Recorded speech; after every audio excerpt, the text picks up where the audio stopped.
Howdy y'all, Caleb here. I went through and I charted the damage output for every single one of our units and which unit is the most efficient. That means does the most damage per point. And so here's the end result. I'll include a link to this image below in the description, and let's talk about how we got here and talk kind of through it a little bit. So I charted just basically how much damage does every unit do, and that is basically just off their Warscroll. So I didn't want to do too many weird buffs on each one because you can get a little ridiculous if you were to layer every single thing in the world on one unit. This is basically just their Warscroll. Now some caveats, I'm assuming if they have a buff on their Warscroll, they're getting that. So like the Chargers, they're going to get their +1 to hit from the Hunters that are going along with them, and they're attacking somebody contesting an objective. So that kind of thing. Kroxigor, I'm going to assume the normal Kroxigor are attacking a unit of 10 or more, and then the War Spawn, somehow a skink died. Since it's on their Warscroll, we're going to include that. So that's a little bit of a caveat there. Agrodons, I'm just kind of assuming maybe they have one rage point once we get them buffed up a little bit, just so I don't get too wacky of a number. So here is the end result.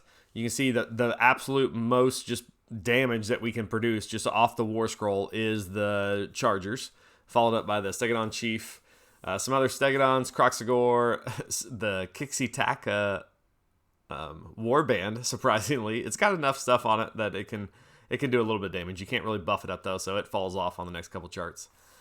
So that's, you can kind of see there how much just pure damage off the Warscroll. So if you were like, I don't want to buff anything, I just want to run pure Warscrolls, maybe use this list.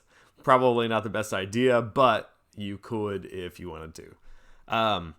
Next, I wanted to look at the points value. So that third row, the third column there is how many points per damage is it doing.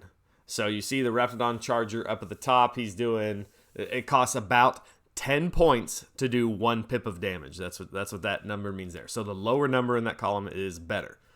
So just on pure efficiency, we still see the Raptidon Chargers, which were pretty cheap, up at the top, followed by Kroxigor, the other Raptidons. Spawn of Chotek is the Salamanders, and that's assuming they also get in melee. They're going to do their 10 close range shots and then get into melee. So you see some efficiency numbers there. You lose big time on like the Stegodon Chief. It goes down a lot because it just costs so much now. So it costs more, and it's for the amount of damage it's doing, it's just better to bring something else. Unless you need like the hero or something. I mean, it still has a role, I guess, but these things are more efficient. Next, though, I wanted to apply some buffs, and for the buffs, I'm assuming just kind of a standard buffed unit here. So we're gonna give the unit a +1 to hit. For the Sora stuff, we're gonna assume they're charging, so they get +1 to wound. And everybody that can take it would be getting the Star Priest Serpent Staff, just because it's a fantastic buff. You want to apply that to whatever you're going to be sending into combat or shooting. So those are the standard buffs we're giving them. If they have something special on their Warscroll that would be conditional, kind of like Ripperdactyls or something, then we're going to give that to them for the buff as well. And here we see the full efficiency of these units, and surprise, surprise, basically all the new stuff is at the top. So we've got the Raptidon Chargers and Raptidon Hunters are the most efficient when buffed. So that was a little surprising to me. I thought maybe the Agrodons might be above them, but the Raptidons are point for point our most efficient unit. They have quite a bit of damage once you're pairing them up together. Now, you probably won't have the Serpent Staff on both of them, but you can. I mean, taking 2 Star Priests into a unit, buffing both of these units up, and get them both charging, because they do decent enough damage in melee, especially if you had them reinforced. Since they can be battle line in Fangs of Sotek, you could, if you're crazy, you could even reinforce them twice. I don't know that you'd do that, but you might. So they combo well together for a lot of damage for an efficient amount of points. So pretty interesting. The normal Kroxigor are pretty efficient also. A little bit more expensive than the Raptidons and doing about the same amount of damage. But all of that's in melee. So they serve a little bit different role, but still quite good. Ripperdactyl Riders, they, I had talked in the previous video that they might be good in this one, and they turn out to be pretty efficient.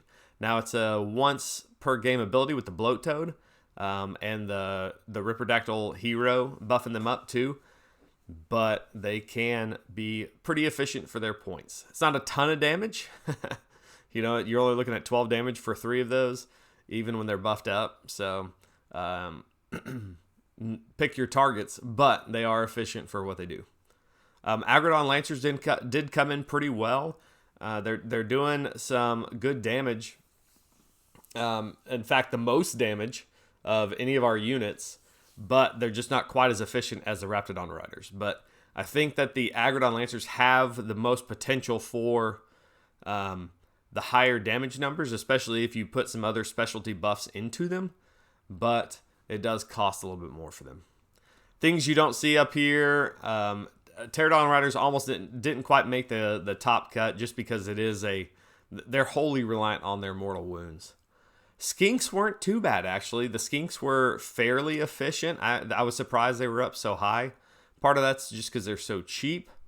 But the clubs do give them 2 attacks in melee, and they still can attack in double ranks, and that's where most of their damage is coming from, is actually melee now, which is surprising.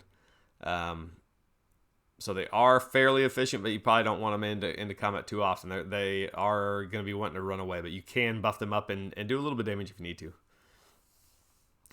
Things that, let's look at down here at the bottom. Things that I was a little surprised by was Engine of the Gods is just not very efficient anymore, since you can't layer a whole bunch of buffs on the Engine of the Gods.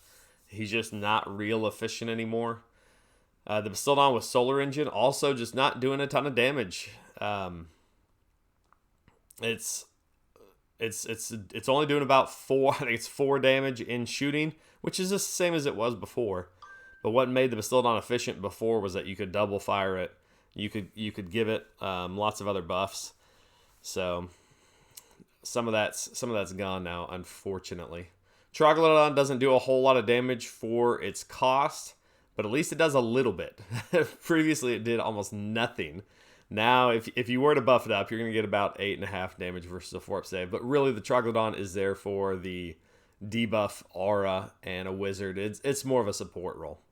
Obviously, our wizards and stuff are down at the very bottom. Most of them aren't going to do any damage. You don't want them in combat. So, all right. Hopefully, this was informative. I'll link this image below if you want to study it a little more. Let me know if I got any numbers wrong. I'm sure I did. All right.